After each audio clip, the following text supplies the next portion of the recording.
여러분 안녕하십니까?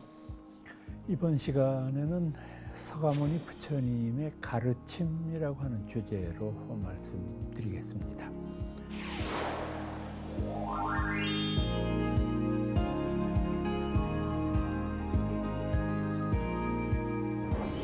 그 부처님의 가르침이라고 하는 것은 그분이 대각을 얻으신 그분의 나이 35살 때부터 80살에 열반하실 때까지의 45년 동안 많은 사람들을 대상으로 설법하시고 또 때에 따라서는 대화와 은유 같은 것을 통해서 많은 교화를 펼치신 것을 가리키는데, 아무래도 이제 그분의 가르침은 당신의 깨달음에 근거했을 거예요. 그러니까 그분이 깨침을 얻으신 이후에 그것을 이제 다른 이들한테 설명해 준 그런 내용일 텐데, 이 깨달음의 내용과 그분의 설법을 연관시켜서 생각을 해 보았을 때, 젊었을 때의 경우와 나이 들었을 때의 경우가 확실히 그 태도는 달라지겠습니다만, 그보다 더 중요한 건 뭐냐 하면 후세에 그분의 가르침은 많은 첨삭이 이루어졌을 거예요. 그러니까 그분의 가르침 설법에다가 많이 덧붙이기도 하고 또 때에 따라서는 좀 빼기도 하고 하는 그런 어떤 가감이 있었을 텐데, 그러면 과연 어떤 것이 부처님의 실제적인 음성일까 하는 점은 참 불교 공부하는 저희들한테도 깊은 관심이 아닐 수 없는데, 현재 남아있는 불교 문헌 가운데에서 그분의 가르침에 가장 가깝다고 여기는 것은 팔만대장경 가운데에서 이른바 아함부계통에 속하는 경전들입니다. 인도말로는 아가마라고 부르는 것을 중국 사람들이 아함 이렇게 번역을 했는데, 이 불경은 아주 초창기의 부처님 가르침에 가장 가까운 그런 예가들이라고 생각하는데, 여러분들도 이 아함부계통의 부처님 말씀을 많이 접해 보셨으리라고 생각을 합니다. 우선은 가장 유명한 경전으로는 백유경이라든지 또는 법구경, 조금 후세에 편집된 것이기는 하겠습니다만 본생담 같은 것들, 이런 모든 것들이 이 아함부계통에 속해 있는 중요한 경전들이고, 이런 것들이 결국은 많은 이들을 가르치셨던 그분의 근본이 되었을 것이라고 생각합니다. 또한 그분 가르침의 효시, 제일 처음은 역시 여러분들 이미 알고 계시다시피 녹야원의 초전법륜이라고 하는 것이 가장 핵심일 거라고 생각합니다. 여러분들 아시는 대로 부처님께서 녹야원, 이 사르나스라고 하는 데는 바라나시라고 부르는 인도 중부 도시의 조금 외곽 쪽에 약 한 10km 정도 떨어져 있습니다만, 시내 중심에서부터는 그곳에 사슴들이 많이 뛰어논다고 해서 사슴의 동산, 이제 그것을 우리말로는 녹야원 이렇게 부르는데, 거기에서 이분이 당신과 함께 히말라야에서 수행하신 적이 있었던 5명의 비구들에게 최초의 당신 깨달음을 설명하심으로써 그 5명의 비구들을 제자로 얻었고, 엄밀한 의미로 보면은 이미 그때 불교라고 하는 종교는 탄생한 것이라고 볼 수 있죠.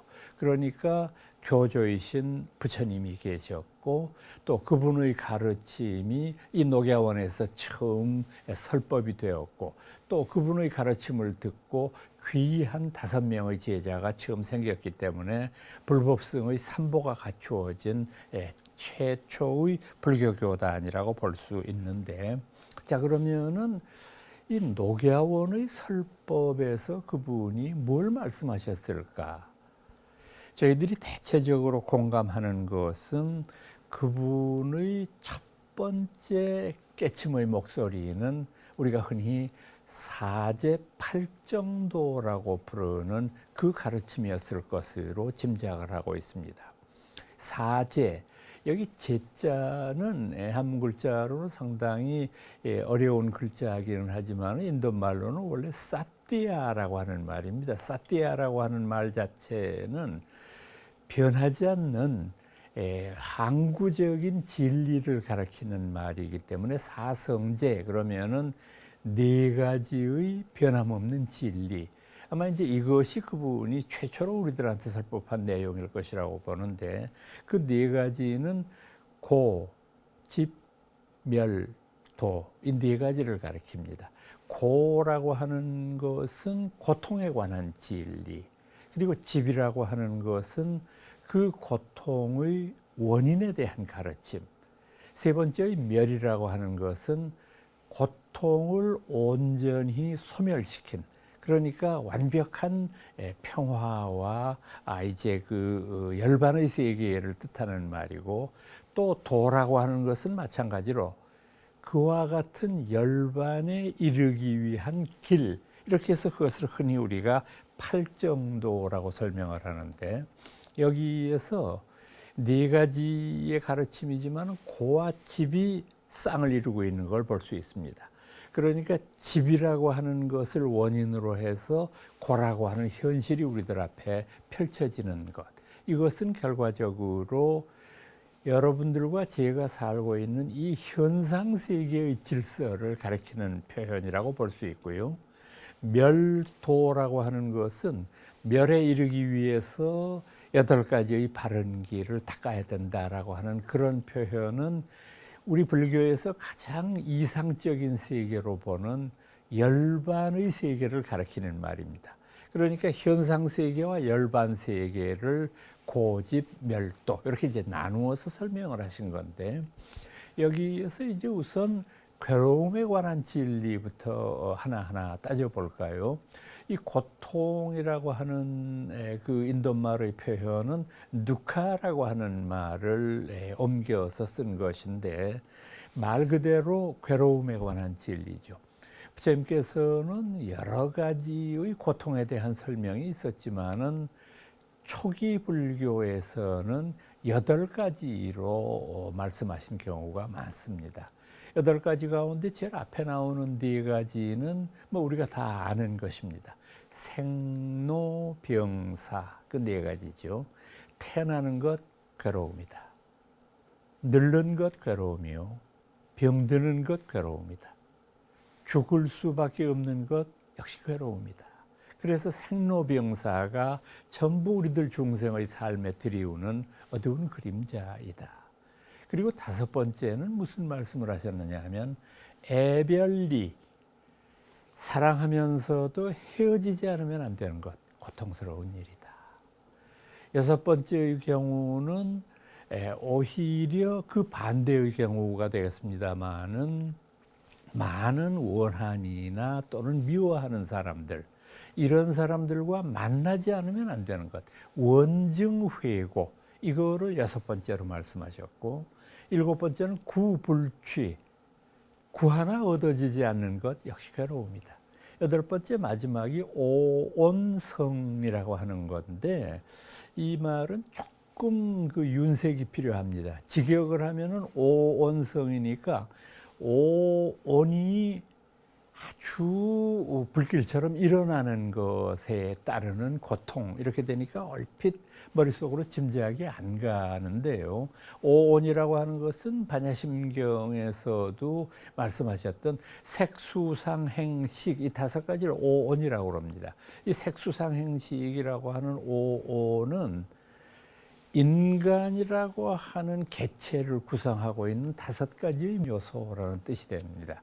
색이라고 하는 것은 물질, 우리 인간 가운데에서 뼈나 살이나 뭐 이런 모든 것들을 가리키는 걸 거고, 수라고 하는 것은 감각, 느낌의 작용, 상이라고 하는 것은 상상작용을 말하는 것이고, 네 번째의 행위라고 하는 것은 어떤 그 행위 자체를 의미하기도 하지만은 동시에 무의식적인 어떤 힘 같은 것도 내포하고 있는 용어고, 마지막에 식이라고 하는 것은 흔히 마음이라고 번역하는 것입니다. 그러니까 인간을 구성하고 있는 5가지의 요소라고 하는 것은 결국 물질적인 것, 색, 그 다음에 느낌의 작용, 상상의 작용, 그리고 행위와 마지막으로 마음이라고 부르는 이런 5가지로 구성하고 있는데, 이 5가지가 불같이 일어날 때 일어나는 고통, 그래서 저는 조금 의역을 해봤습니다.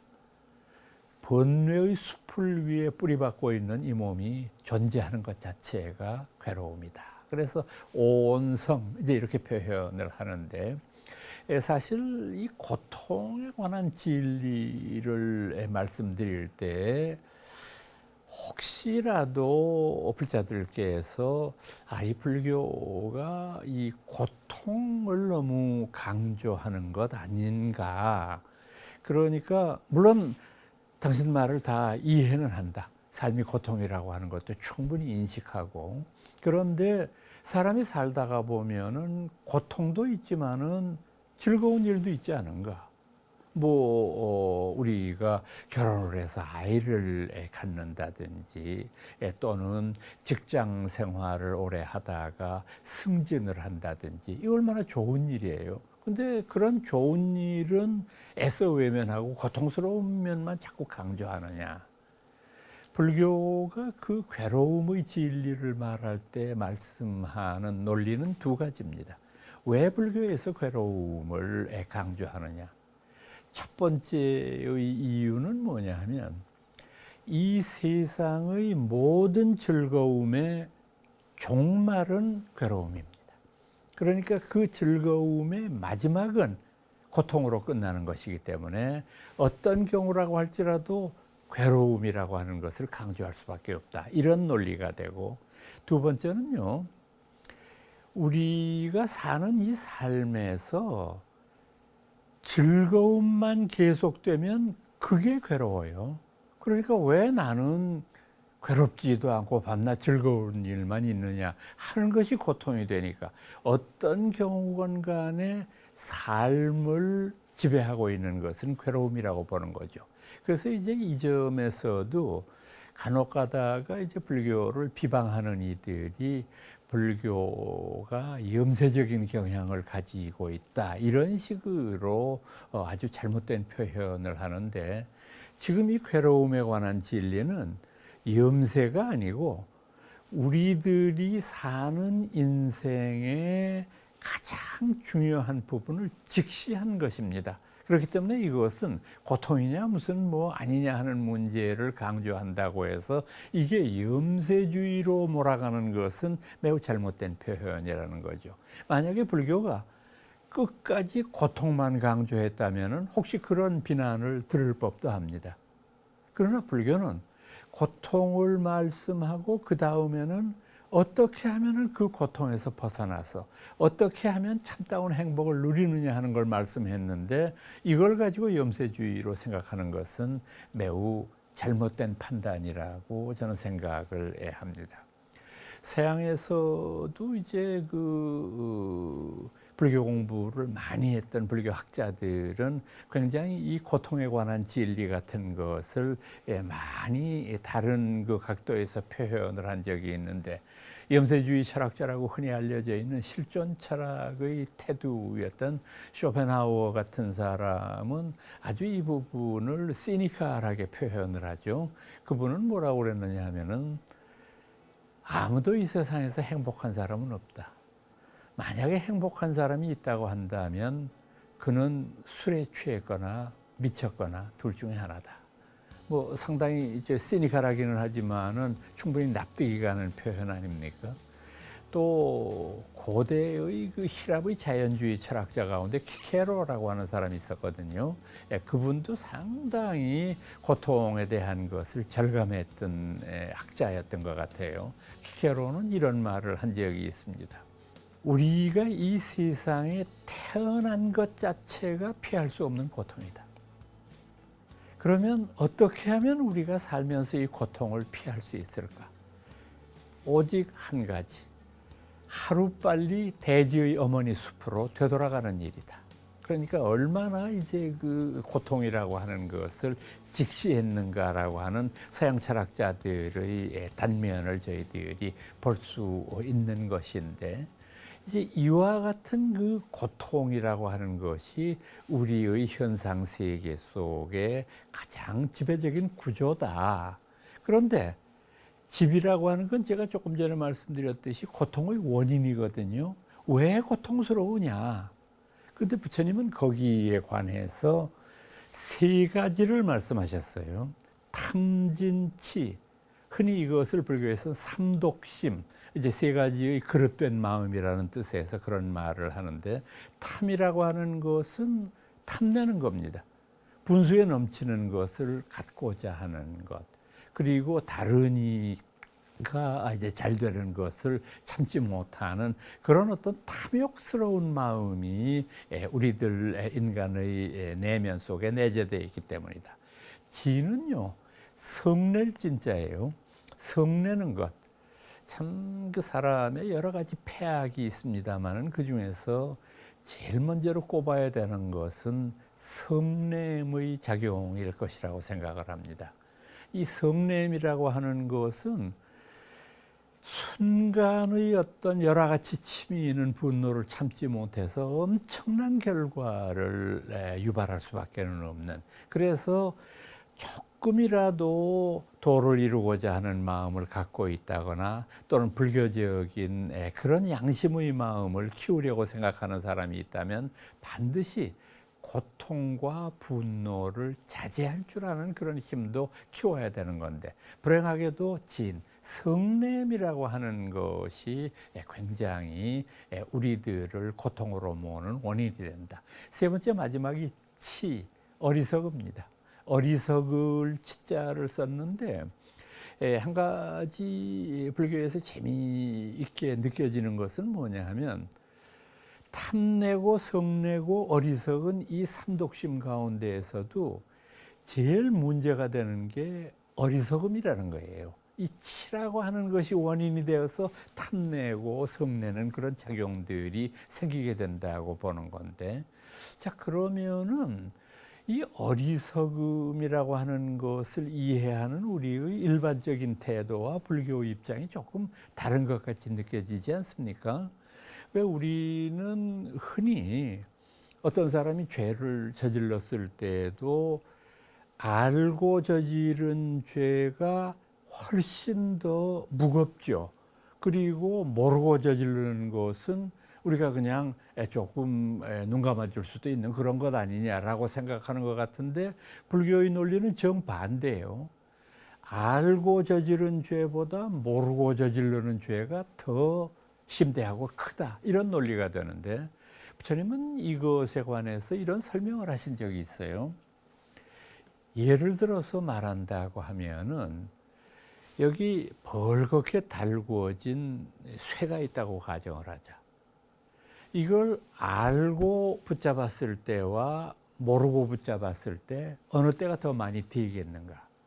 그건 두말할 것도 없이 모르고 잡았을 때는 덥석 잡으니까 이거는 훨씬 손이 심하게 화상을 입겠죠. 근데 알고 잡는 건 아무리 꼭 잡으라 그래도 그게 꼭 잡아집니까? 그냥 이렇게 살짝 건드리다가 말 테니까 그거는 영 화상의 도가 아주 옅은 것이다. 죄도 그와 마찬가지다. 알고 저지르는 죄는 가증스럽기는 하지만은 그 죄의 결과를 예측하기 때문에 그렇게 흉폭하고 어렵고 또 지대한 그런 죄는 저지르지 않는다. 근데 모르고 저지르는 죄는 그 죄의 대가가 어떤지를 가름할 수가 없는데, 왜 그러냐 하면 이 사람이 뭘 자기가 잘못했는지를 모르거든요. 그러니까 그 죄의 결과가 훨씬 더 엄중한 것 아니냐. 그러니까 탐진치 가운데에서도 가장 경계해야 될 것은 어리석음이다. 이것을 또 다른 말로 하면 어리석음이라는 말이 무명 이렇게 되죠. 밟지 못함 이런 것이 원인이 된다. 지금 이 집이라고 하는 것을 여러분들 들으시면서 나름대로 참 재미있는 그 가치관이라는 생각을 여러분들이 가지실 수 있으면 하는데, 왜냐하면은 흔히 이 고통과 고통의 원인을 말할 때 현대인은 말할 것도 없고요. 대부분의 사람들은 그 고통의 원인이 외부적인 것에 있다고 생각을 하거든요. 그러니까 뭐 흔히 우리 사회에서 보는 일이지만은 이를테면은 노사 갈등의 문제를 한번 생각을 해보세요.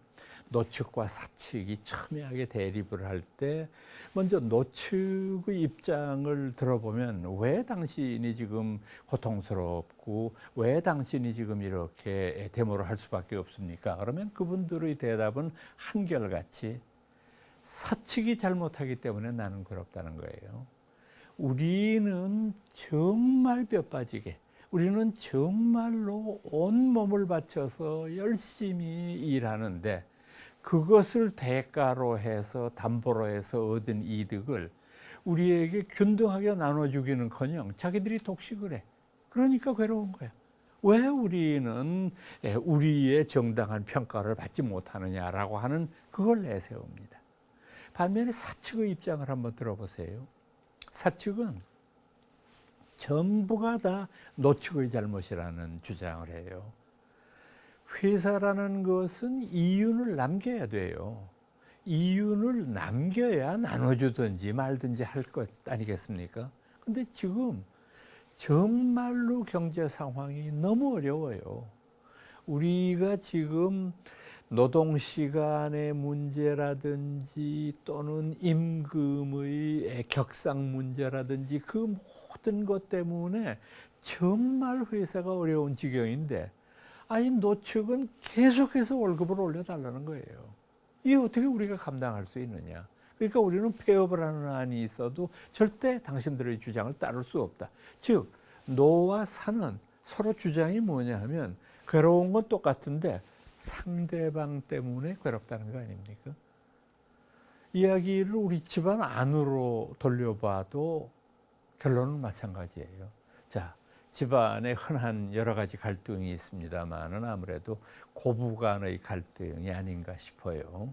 시어머니와 며느리 사이, 뭐 프로이드식으로 얘기하면은 이것은 아들 사이에 둔 라이벌적인 어떤 그런 관계이기 때문에 태생적으로 이 둘은 좋을 수가 없는 관계라고 볼 수도 있는 것인데, 자, 시어머니의 입장에서 보면은 너무도 며느리가 야속해요. 내가 어떻게 키운 자식인데, 내가 어떻게 저 아이를 키우느라고 많은 고생을 해서 이렇게 성장을 시켰는데, 지금 하는 집 보면은 이 집에 들어와서 완전히 지 멋대로 해. 내 아들을 지 멋대로 조종을 하고 움직이고 뭐 이러니까 참 시어머니 입장에서는 서운할 거예요. 그래서 며느리를 탓합니다.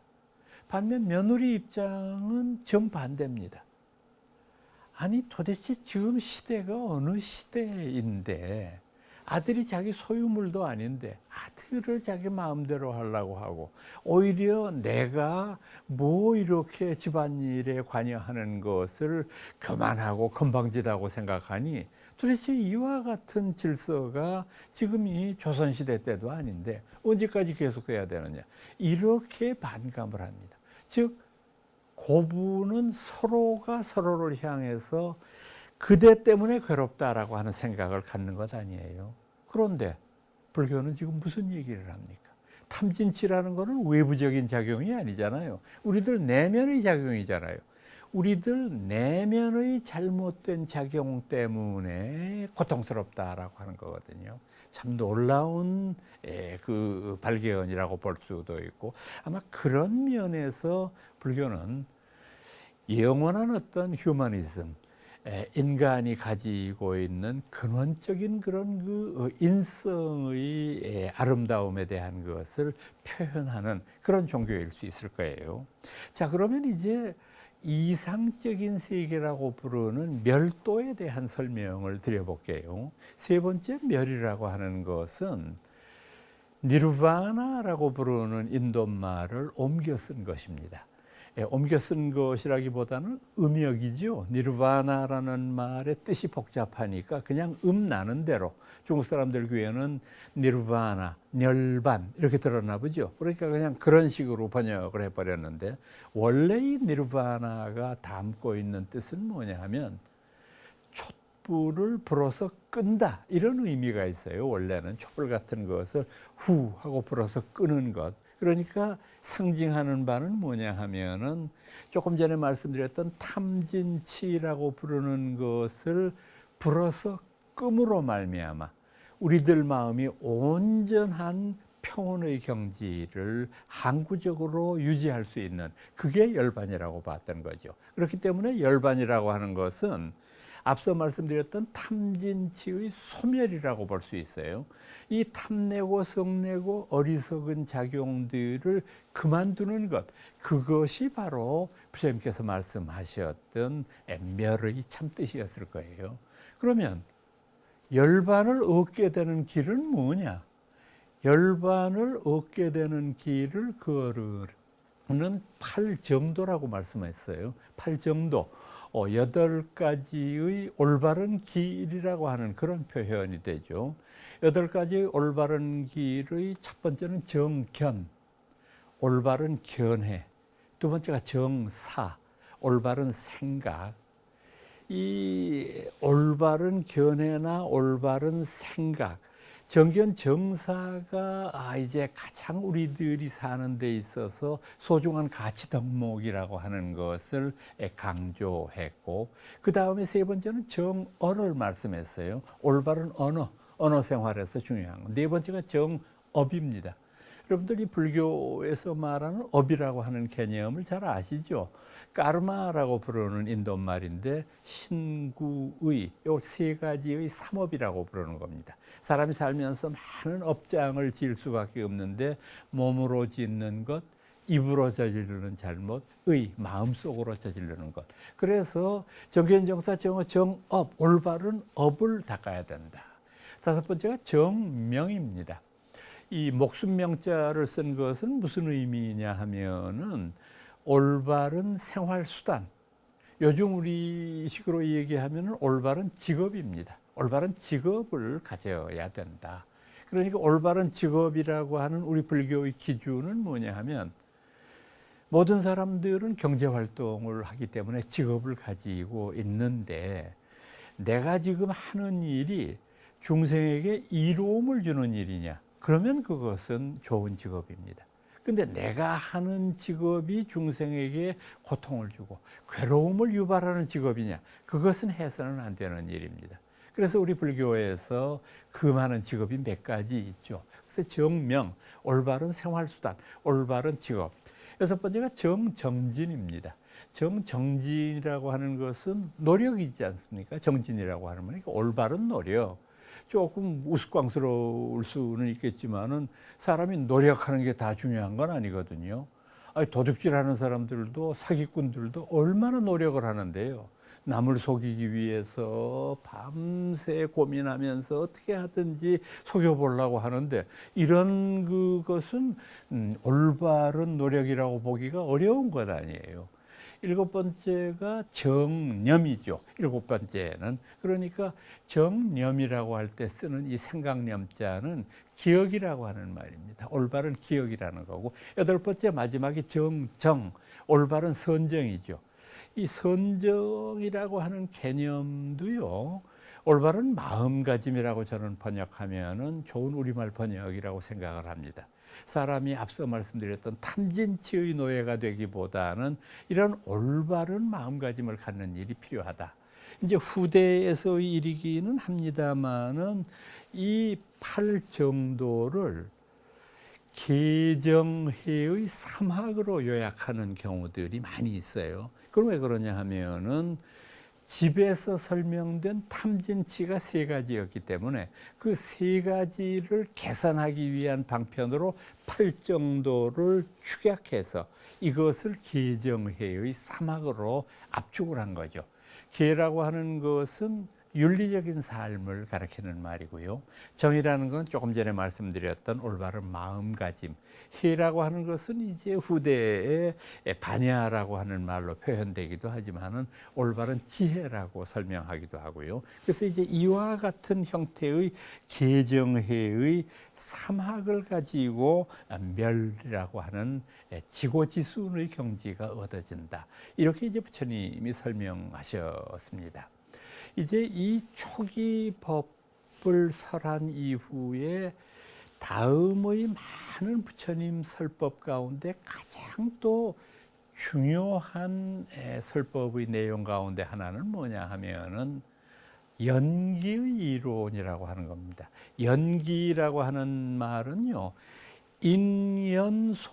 인연속이라고 하는 말의 준말입니다. 그래서 인연속이 가운데서 첫 번째의 인자를 생략하고 세 번째의 소자를 하고서 그 다음에 두 번째 연, 그리고 네 번째 마지막에 일어날 기, 요거만을 해서 연기 이렇게 설명하는 건데, 부처님의 그 말씀 중에서 보면은 꼭 그 연기를 설명할 때 이분이 강조하는 비유가 있어요. 그건 뭐냐 하면은 어느 날 부처님이 제자들을 모이게 하고 그분들에게 하나 아주 쉬운 그런 숙제를 냈습니다. 갈대 집단 있지 않습니까?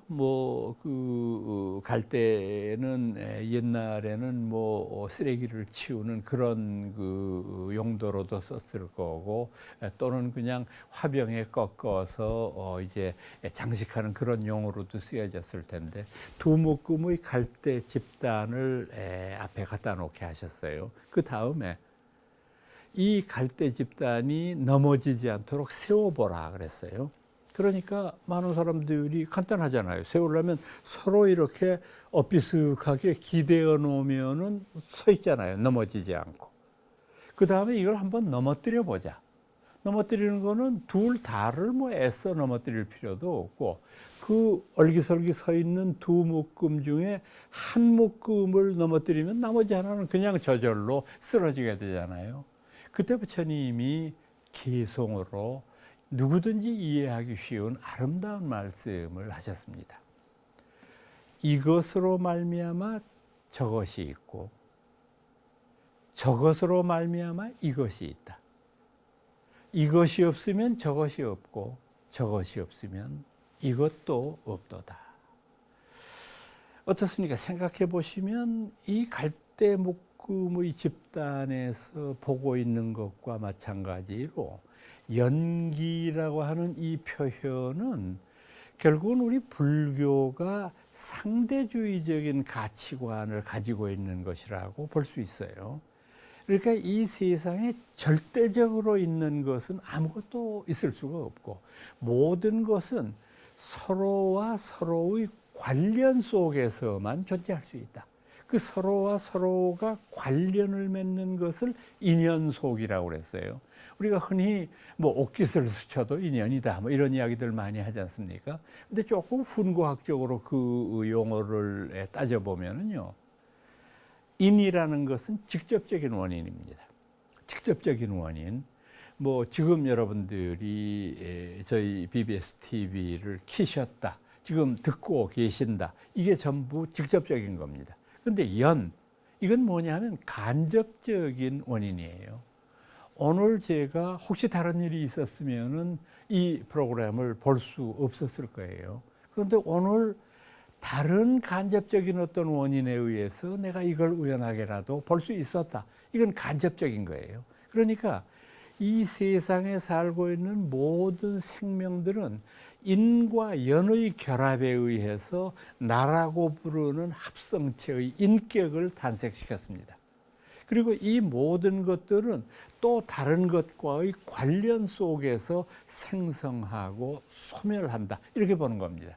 그러니까 이 불교 입장은 이 세상에 있는 모든 사건과 사물들은 원인 없이 이루어진 것은 아무것도 없다. 모든 것들은 다 인과연의 결합일 뿐이다. 이런 설명을 하시는 거죠. 그러니까 이것과 저것으로 말미암아 존재하는 모든 것들이 삶과 죽음의 비밀이 되는 셈입니다. 나중에는 부처님께서 이 연기의 이론을 12연기라고 하는 것으로 나누어 설명하신 적이 있거든요. 그 12연기라고 하는 것은 뭐냐 하면 12갈래의 인연이라고 하는, 즉 삶과 죽음의 번민을 12가지로 나누어서 설명하려고 하셨던 거죠. 그러니까 12가지의 삶과 죽음의 비밀이라고 하는 첫 번째는 뭐냐? 무명입니다. 무명, 밟지 못함, 어리석음이 되겠죠. 밟지 못한 어리석음 속에서 모든 것들이 생겨나게 되는데, 그 무명을 원인으로 해서 생겨난 것이 행입니다. 행위라는 말도 되고 잠재력이라는 말도 된다고 제가 말씀드렸어요. 그 무명에서 행이 생기지만 그 행에서 또 뭐가 생기느냐 하면은 식이라는 게 나와요. 식은 마음입니다.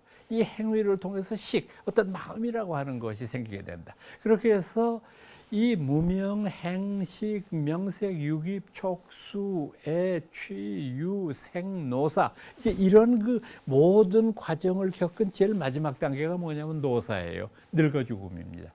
그러니까 부처님의 사고방식은 뭐냐 하면 노사에서부터 출발한 거예요. 처음에는. 우리가 흔히 이제 철학에서 귀납적인 방법 이런 말을 쓰는데, 어떤 결과를 놓고 그 결과에서부터 원인을 추적해 들어가는 그런 가치관인데, 자, 한번 생각을 해보세요. 노사. 사람이 왜 죽을까?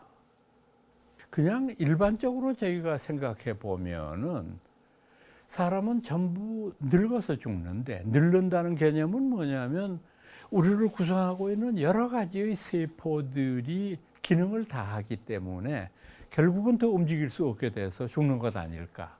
그러면 왜 세포의 기능이 그렇게 이제 저하되는 걸까? 자꾸 쓰니까 그렇죠. 그럼 왜 자꾸 쓸까? 사람이 산다는 건 자꾸 써야 되잖아요. 그냥 가만히 이렇게 시체처럼 누워있다고 한다면 그게 뭐 살아있는 뭐가 있겠어요. 그러니까 결국 결론은 뭐냐? 살기 위해서 죽는다. 이렇게 될 수밖에 없지 않습니까? 그러니까 부처님이 노사라고 하는 현실에서 왜 죽느냐 했을 때 태어나니까 죽는 거예요. 안 태어나면 죽을 일이 없지 않습니까? 그러면 생은 무엇을 원인으로? 이렇게 해서 쭉 12번째의 마지막까지 올라가 보니까 무명이라는 결론에 도달한 거예요. 그러니까 무명에서부터 우리들의 늙어 죽음이라고 하는 것이 전개되는 것이니까. 자, 그런데 무명은 어디에서부터 왔을까? 이 질문은 용납되지 않습니다. 그 질문은 잘못된 질문이에요. 왜냐하면요, 여러분들의 질문 속에는 이미 어떤 것이 어떤 것을 낳았다고 하는 수직적인 사고방식이 잠재되어 있어요. 그런데 지금 12연기는 원환의 관계입니다. 동그라미의 관계예요. 그러니까 어떤 것이 어떤 것을 낳는 것이 하나의 원의 순환 관계에 있는 것이지 위에서부터 아래로 수직적인 관계에 있는 것이 아니라는 겁니다. 그러니까 만약에 무명은 어디로부터 왔을까요? 하면 자기 스스로가 그 질문 속에 수직적 사고를 가지고 있다는 것을 이미 인정하고 있는 것과 다름이 없습니다. 무명은 노사로부터 왔겠죠. 그러니까 결국은 따지고 보면 우리들이 살아가는 모든 것 속에서 무명을 극복하는 것이 나고 죽음을 초월하는 그런 하나의 이해가 될 수 있다고 생각하는 거죠. 지금 말씀드린 이 연기의 이론은 사실은 대승불교에 이르기까지 거의 모든 우리 불교의 가장 핵심적인 논리 기반으로 자리를 잡게 되는 겁니다. 그렇게 되다가 보니까 화엄경 같은 데에서도 결국은 법계연기라는 말을 쓰지 않습니까? 이 진리로운 세계 속에서 모든 것들이 가로 세로로 얽혀져 있는 그런 상관관계. 우리 인간들의 삶도 마찬가지입니다. 저희들이 종횡으로 얽혀져 있는 그런 그물망과 같은 인과의 관계, 이런 것들을 우리가 인식해야 된다고 하는 것입니다. 뭐 부처님의 가르침이 그 이외에도 참 한량없이 많이 있어서 그것을 우리가 흔히 팔만대장경이라고 부르지 않습니까? 그런데 저희들이 또 한 가지 부처님의 가르침을 배우면서 느끼는 것은 뭐냐 하면은, 부처님이 가지고 있는 교육 방법의 특징이에요. 저는 오랫동안 교수 생활을 하면서 학생들을 가르치는 일을 직업으로 삼아왔는데, 제가 강의를 한 것을 생각해 보면, 돌이켜 보면은 아주 민주적인 방법 같으면서도 사실은 주입식 강의였어요. 그냥 저는 서 있고 학생들은 앉았고, 거기에서 1시간 동안 혹은 100분 동안 열심히 말하면서 학생들의 의견을 경청할 기회는 거의 없어요. 왜? 시간에 쫓기니까. 또 학생들의 입장에서도 교수한테 그렇게 아무렇게나 질문하기가 참 어렵거든요. 그러다가 보니까 저는 학생들을 한 학기 내도록 가르쳤으면서도 학생들이 내 말을 어느 정도 이해했는지 알 도리가 없잖아요. 이것이 현대의 강의가 가지고 있는 맹점인데, 부처님의 훈육 방법의 제일 첫 번째는 뭐냐 하면은, 이와 같은 것들을 극복하기 위한 가르침인데, 그것을 우리가 뭐라고 부르느냐 하면 대기설법이라고 불러요. 여기 기자는 뭐냐면 근기라고 하는 말을 가리킨 겁니다. 모든 인간은 근기, 타고 태어난 소질이 있고요. 기, 후천적으로 공부해서 얻은 그런 어떤 하나의 가능성이 있는 건데, 그래서 그 중생들의 근기에 맞추어서 설법을 하신다. 즉, 지적인 사람에게는 지적인 접근을 통해서 가르치고, 이런 지적인 이해력과 통찰력이 부족한 사람들한테는 아주 적절한 비유를 통해서 너무도 쉬운 예를 들어서 불교의 교리를 이해할 수 있도록 그렇게 하신 말 그대로 대기설법이 되는 거죠. 또 하나 이분이 현대식의 교육과는 다른 점은 뭐였느냐 하면은, 상당히 이분이 강조한 것은 반복 교육이에요.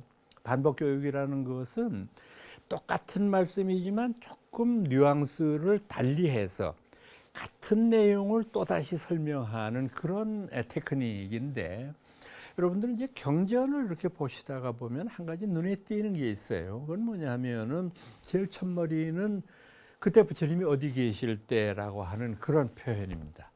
그때 부처님이 슈라바스티 사위국의 어디에 계실 때 여대 비구 중 500인으로 그러시니 그때 많은 비구 승 500명과 함께 계셨다. 이제 이렇게 제일 처음에 서론 부분이 나오고, 그 다음에 누가 일어나서 부처님한테 여쭈면 그 질문에 대해서 부처님이 대답하는 게 나오는데, 그때는 주로 강의 형태나 비슷하게 서술적으로 가르칩니다. 그런데 그것이 끝나고 난 다음에는 거의 모든 불교 경전에 보면은 개송이라는 거 여러분들이 있지 않습니까?